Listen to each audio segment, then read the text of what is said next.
இங்கே ஒரு ப்ரொஃபஷனல்ன்ற பேரில் ஒரு ஆள் கிடச்சிட்டா எப்படிலாம் அறுத்து காலி பண்ணிடலாம் இங்கே அப்படி இருக்காங்க.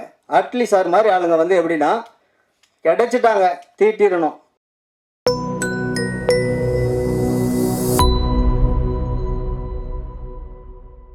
இந்த படத்துக்கு வந்து பார்த்தீங்கன்னா நான் ஒவ்வொரு டெக்னீஷியனுங்க சினிமாவில் ஒன்று வச்சுருக்காங்க. அதாவது வந்து ப்ரொஃபஷ்னல் அப்படின்னா என்னென்னா, நான் இந்த வேலை தான் செய்வேன், அது இவன் வேலை, அது அவன் வேலை அப்படின்னு தான் சொல்லுவாங்க. இங்கே ஒன்று எடுக்குன்னா கூட அது வந்து செட் அசிஸ்டன்ட் வேலை, அது இவன் வேலை அப்படி தான். ஆனால் என்னுடைய டீமில் அப்படி கிடையாது.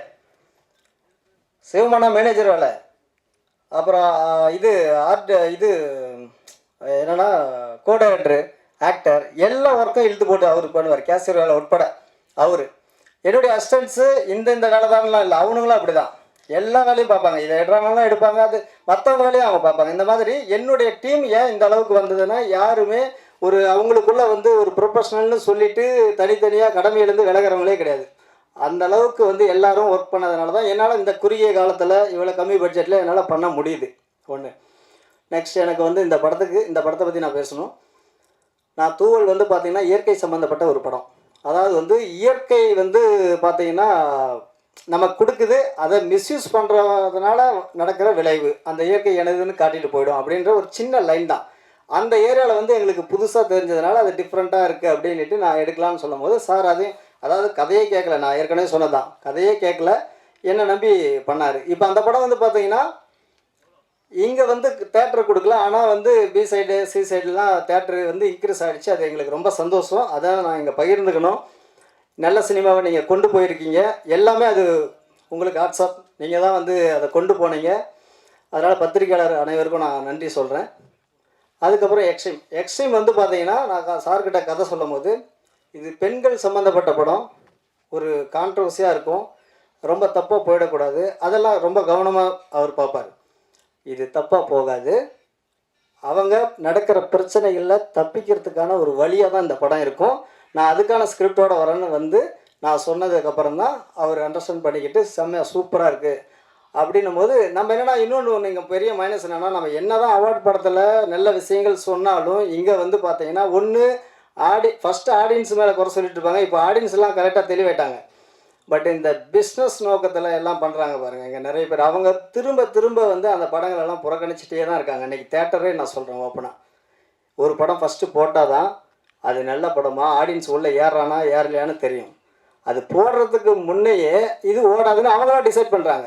அப்புறம் எப்படி பி சைடில் வந்து சூப்பராக போயிட்டுருக்கு ஆடியன்ஸ் இன்றைக்கி. ஏன்னா கண்டினியூஸாக இன்றைக்கி நல்ல படங்களை அவங்க ஆதரிக்கிறதுனால தான் நாங்கள் இந்த மாதிரி படங்களை எடுக்கிறோம். சப்போஸ் இது மாதிரி நீங்கள் பண்ணிங்கன்னா இதுக்கு அடுத்த லெவல் பண்ணுறதுக்கு நாங்கள் ரெடி. ஒரு படைப்பாளி எந்த விதமாக போகணும் அப்படின்றத டிசைட் பண்ணுறது இந்த சமூகம் தான்.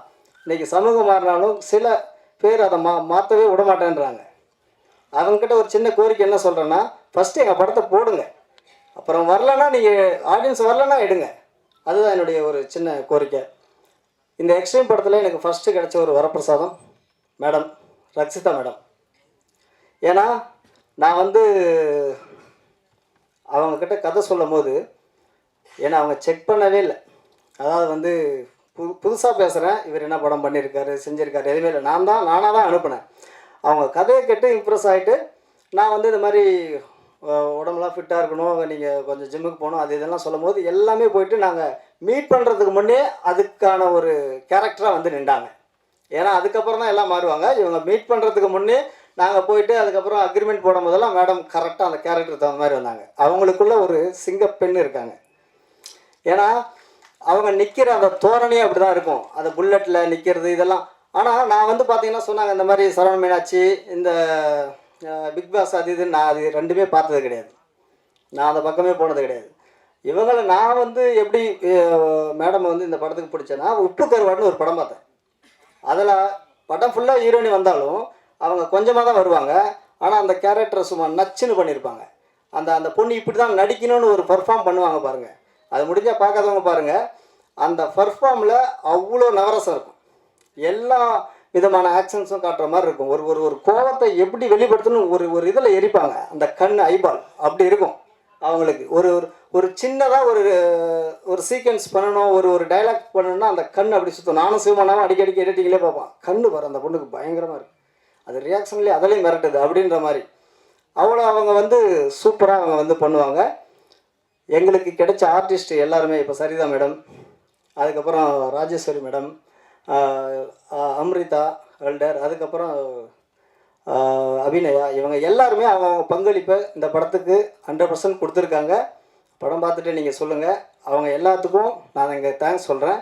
என்னுடைய அசிஸ்டன்ஸ் எல்லாத்துக்கும், என்னுடைய தம்பிகள் எல்லாத்துக்கும் நான் இங்கே தேங்க்ஸ் சொல்கிறேன். என்னுடைய அண்ணன் இன்ன வரைக்கும் ஓடிட்டுருக்காரு. இன்ன வரைக்கும் ப்ரொடியூசரை பற்றியே தான் நாங்கள் நினச்சிட்ருக்கோம். இப்படி வர ஒரு ப்ரொடியூசரை நம்ம எப்படியாவது சேவ் பண்ணணுன்னு தான் நாங்கள் அவ்வளோ சிக்கனமாக பண்ணோம். அவர் சொன்னது எல்லாமே இப்போ இல்லைனா நான் சொல்லியிருப்பேன், அவர் எல்லாத்தையும் சொல்லிட்டார். அதையும் நானும் சொல்லி நம்ம டைம் வேஸ்ட் பண்ண வேணாம். அதனால் எல்லாருக்கும் நான் நன்றி மட்டும் சொல்கிறேன். சின்னதாக என்னென்னா, இந்த படங்கள் நம்ம பண்ணும்போது, இனிமேல் பண்ணும்போது இவர் அண்ணன் சொன்ன மாதிரி செலவுகளை குறைச்சாவே போதும். அது ஏன்னா நம்ம பணம் நினச்சாவே போதும்.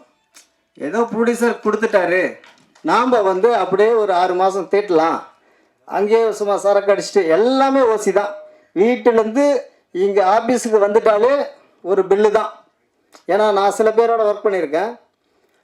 அவங்களாம் எப்படின்னு பார்த்தீங்கன்னா, சில பேர்னா இப்போ இருக்கிற என்னுடைய டைரக்டரில் நான் வந்து பார்த்த சில டைரக்டர்ஸுங்க பார்த்துருக்கேன். வீட்டிலேருந்து ஆஃபீஸ் வந்தாலும் அதுக்கு ஒரு பில்லை போட்டு ப்ரொடியூசர் நீட்டிடுவாங்க. நான் மேக்ஸிமம் கற்றுக்கினது எப்படிலாம் இருக்கக்கூடாது சினிமாலன்றதை தான் கற்றுக்கிட்டேன். ஏன்னா சினிமான்ற பேரில், இங்கே ஒரு ப்ரொஃபஷனல்ன்ற பேரில் ஒரு ஆள் கிடச்சிட்டா எப்படிலாம் அறுத்து காலி பண்ணிடலான்னு இங்கே அப்படி இருக்காங்க டைரக்டர்ஸு. நான் டைரக்டராக இருந்தாலும் டைரக்டர்ஸ் கிட்ட இந்த மிஸ்டேக் இருக்குது. அதனால் நான் வந்து சொல்லுவேன், இப்போ ஓப்பனாக சொல்ல போனால் அட்லி சார் மாதிரி ஆளுங்க, ஓகேங்களா, அட்லி சார் மாதிரி ஆளுங்க வந்து எப்படின்னா கிடச்சிட்டாங்க தீட்டிடணும். படம் நல்லாவே போனாலும் அவங்க பண்ண செலவுக்கு அதிகமாக வந்து பார்த்தீங்கன்னா இவங்க பண்ணிவிடுவாங்க செலவு. அப்படி பண்ணக்கூடாது. ஒரு பிளான் பண்ணி பண்ணணும்னு வச்சுக்கோங்களேன். 3 மணி நேரம் படம் நம்ம 6 மணி நேரத்துக்கு எடுத்துருவாங்க. ஃபுல்லாக கட் பண்ணி போடுவாங்க. அது போட்டதெல்லாம் அவங்களுடைய ரத்தம் தான். ஏன்னா அது நம்மளுக்கு தெரியல ஒரு சீன் எவ்வளோ நேரம் வரும். ஏன்னா அப்போ எல்லாமே பண்ணாங்க. இப்போ இருக்கிற ஆளுங்களில் இப்போ வர யங்ஸ்டர் கூட நல்லா பண்ணிட்டு இருக்காங்க. இந்த மிடில் சில பேர் கமர்ஷியல்ன்ற பேரில் பண்ணுற அலப்பறதுக்கு பாருங்கள். அதனால தான் இன்றைக்கி நிறைய பேர் நடுத்தெருவுக்கு வராங்க. 100 படம் எடுத்தவங்களாம் நடுத்தெருவுக்கு போனதுக்கு காரணமும் அதுதான். நம்ம அது மாதிரி இருக்கக்கூடாதுன்றதை தான் நான் சினிமாவில் கற்றுக்கிட்டேன். எனக்கு அடுத்து வரவங்க, என்னோட வரவங்க எல்லாருமே அந்த மாதிரி வந்தீங்கன்னா சினிமாவை நம்ம எல்லாம் காப்பாற்றலாம். ஏன்னா அதுக்கான ஆடியன்ஸ் இன்றைக்கி எல்லாருமே வந்துட்டாங்க. அவங்க எல்லாருக்கும் நான் நன்றி சொல்கிறேன்.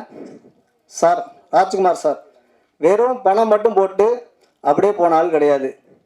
அர்ப்பணிப்பு பயங்கரமாக போய் ஒர்க் அவுட் அப்படி பண்ணுவார். ஒர்க் அவுட் பண்ணிட்டு அப்படி வந்து இந்த ஜூனியர் ஆர்டிஸ்ட் மாதிரி வந்து நிற்பார். ப்ரொடியூசர் மாதிரியே தெரியாது, ஜூனியர் ஆர்டிஸ்ட் மாதிரி வந்து நின்று நம்ம என்ன சொல்கிறோமோ அதை கரெக்டாக பண்ணுவார். அதாவது முன்னாடியே வாங்கிட்டு போய் பயங்கரமாக ப்ரிப்பேர் பண்ணிட்டு அப்படிலாம் கிடையாது. அவர் வந்து புது நடிகர்லாம் கிடையாது. 100 படம் பண்ண எக்ஸ்பீரியன்ஸ் அவருக்கு இருக்குது. நீங்கள் படம் பார்த்தா உங்களுக்கெல்லாம் தெரியும்.